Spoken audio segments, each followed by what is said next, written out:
მივთვლი რომ ეს არის ჩამოქვეითება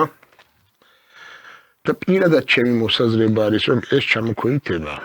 მაღალი ალბათობით უკავშირდება სწორედ აი ამ საქმეს ჭამვილაძის საქმეს იმიტომ რომ ძალიან დიდი იყო როლი სუსის სამართალწარმოებაში